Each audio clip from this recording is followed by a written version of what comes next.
It's been an eventful week for our next guest. Last week he sang on stage with Russell Crowe in the Olympia Theatre in Dublin, and then on Tuesday it was announced that he will support Mariah Carey on her upcoming UK tour. He's a Westlifer and a hugely talented singer. Please welcome Markus Feehily.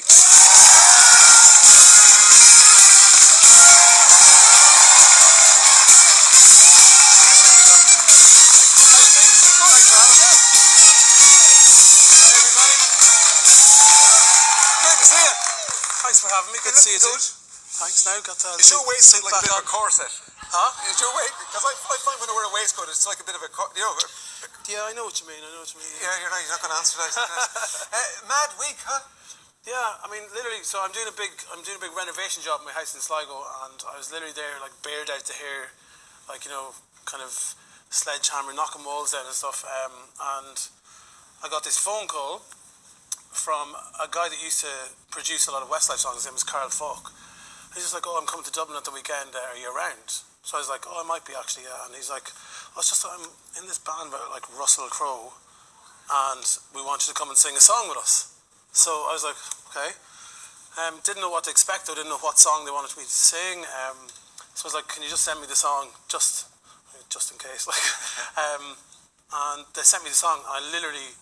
It's just a beautiful song. It's called Love Was My Alibi, and Russell Crowe actually wrote it with this guy, Carl Falk, and it was on the soundtrack to a movie that Russell Crowe directed, and as I say, I was like, "Oh God, what happens if the song is like really bad?" But it wasn't. It was amazing, and I just kind of loved it straight away. And so for the next 3 days, I was in my kitchen in Sligo, belting out this song, trying to kind of make sure that I knew the lyrics and the arrangement and everything, and got up to the Olympia on the Sunday, a few days later, and literally performed in a band with Russell Crowe. And they actually, obviously the Russell Crowe thing was huge, but there's other actors in the band as well. There's a guy that plays one of the characters in Family Guy, another guy that's in X-Men, and like every 5 minutes I was like, "Oh my God, he's famous as well." So it was really good. It was a really good experience. And did you get any direction from Russell Crowe? Because it was his song, I suppose, about half his song. Well, I just took one look and I was like, I better not mess this up. To be honest with you, he's a lovely, lovely guy.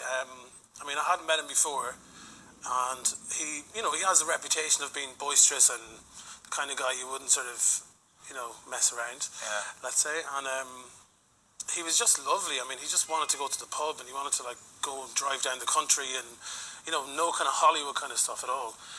Some of the people around him actually said that he's in his comfort zone when he's in this band, and he'd sort of choose that any day over, Oscars and Hollywood movies and being in LA and everything like that. So yeah, he was just lovely. I mean, I can tell that he just doesn't care a lot about being a star, and he's more sort of like just a real person. I still wouldn't cross him though. No, I wouldn't cross him. So what did he think of your performance? Well, before I went on stage, he kind of came over and like grabbed me by the shoulders, and he just said, "You're going to nail it. Everyone said you were amazing in rehearsals," and he's like, "I want you to record this song. It's going to be like one of the biggest wedding songs of all time," and all this kind of stuff. And I was like, "Okay, better like not mess this one up." And so after the performance, they sort of booked out a pub just by their hotel in Dublin, and so everyone that was backstage was at this after show party, and it was sponsored by a brand of tequila, so everyone was like pretty much enjoying themselves. Of course, And so he, like in the hallway, we just kind of bumped into each other, and he literally just like, I mean, it was kind of brief enough in one way, but he just said like, "Oh, you've nailed it, you completely smashed it," and he just kept saying that we need to get in touch. They're coming back from LA again in a few weeks, and they want me to record the song and stuff. So yeah, so who knows? I mean, crazy things happen when you have a sledgehammer knocking down walls in Sligo. With a beard. With a beard, yeah. And will you record it? I'd love to. I mean, genuinely, like, forget about like Hollywood stars and everything. It's a really beautiful song, and I mean, as a singer, that's the kind of song that you always kind of look for. So I absolutely would, yeah. So that was Russell Crowe. Yeah, and that was the Sunday. Yeah. The Monday then. Go on. Well, so as I say, it was sponsored by Tequila, the after show party, and so we woke up the next morning, and I just looked at my phone, and there was an email from my agent in London saying, "You're going to be announced tomorrow as the special guest on Mariah Carey's UK Christmas tour." So I was like, am I still drunk? Is this actually happening? But yeah, I mean, I kind of knew that it might happen for a little while, but I kind of didn't dare kind of say it to anyone in case it didn't or whatever. But yeah, so my agent really came through, you know, and he made it happen. He was in LA, like literally with Mariah Carey and her manager, and I was like, right, so today's the day we're going to find out if it's going to happen. And so it did. And so I had wanted to kind of make a Christmas record going way back, even into Westlife days. I sort of said to the label about Christmas albums and stuff. It's something that I just always loved. And it just never happened.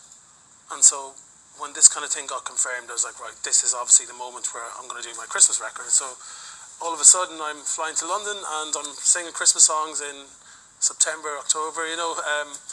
And I'm one of those people that says, like, don't dare say the word Christmas until it's like December. Yes.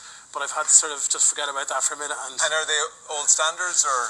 Yeah, I mean, the thing about this, so my first solo album was, you know, a little bit darker, a little bit more serious. I really enjoyed making it, no regrets whatsoever. But I've got another side to me, and it's, you know, a fun side, and it's going to be just it's going to be a kind of a bit of fun, bit of festivity, definitely songs that everyone knows. There's one or two that are slightly more obscure, but I think everyone's still going to know them. And I'm trying to pick songs as well that sort of suit my voice, sort of that more soulful sort of side of things. So it's really, really exciting. Of course, you and Westlife collaborated with Mariah back in, was it 1999? Yeah. Again. Well, I think it was like 2000 or 2001. I actually got tweeted the day before I found out it was happening. A fan tweeted me saying it was 17 years to the day that Against All Odds went #1. Right. And I was like, if only you knew what was about to be announced tomorrow. But yeah, 17 years ago. So, I mean, I actually literally can't believe it is that long ago. When was the last time you watched the video? Oh, are you going to show the video? just a clip. Just a clip. Will we show just a clip? You can actually. Oh, no, I won't just say. To My top people. is slightly see-through. I don't know if you recognise. All right, we'll look more carefully now. Here we go. See-through top. I wish I could just make it turn around and see me cry. There's so much I need to see to you. So many reasons why. You're the only one who really knew me at all. So, have you kept in contact with Mariah over the years? Well, look, I mean, it's not like we're like busy mates and we're constantly like text each other and like that whatsoever. But it's just one of those things. I sort of, you know, sporadically bump into her here and there. Sort of didn't even think it would happen, and then all of a sudden I'm kind of in London, and so, like during the time we worked with her, I kind of became friends with some of the people around her as well, and so I just get a text going, oh, we're going to a club tonight, or you know, whatever, and come along, and I don't even know, and then you get there and like she's there as well, and she's really down to earth, you know. She's not like kind of 50 entourage around her and everything. Like, I mean, if she could have it her way, she probably wouldn't have an entourage at all. But yeah, I've seen her through the years since then, you know. Right. You've shared a takeaway with her? I have, yeah. I was like, the other day I was like, please just, Mariah Carey, do not like Google yourself for the next 2 weeks, because I don't know whether she'd even like the fact that I said that story. But yeah, I went to see her show in London. She was playing in Wembley, and afterwards, because it wasn't long after we worked with her, and she invited us backstage to the dressing room, and then she was like, oh, we're all going back to my friends. And I was like, oh, it's probably some, you know, big mansion in Hampstead or something like that. And we got to the address. It was just like a big, huge block of high-rise flats. And literally her big, massive stretch limo was like there outside the front door.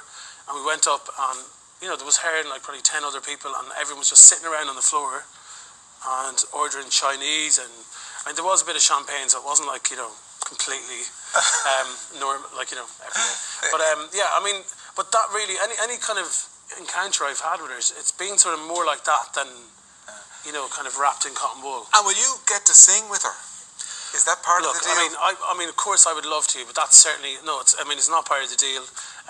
Who knows? I mean, we're going to be in the same room together, and we did have this big #1, you know, Westlife and her. So who knows? I mean, it'd be fantastic. Okay. You know, you never say never. I mean, 10 days ago, if you said that I was going to be on stage with Russell Crowe and then, you know, opening for Mariah Carey, I wouldn't have believed it. Yeah. So, and apart from all of that, how are you? How's everything else? Fantastic, really good. I mean, I've been doing this big refurb in my house in Sligo, as I keep talking about, and it's been really nice.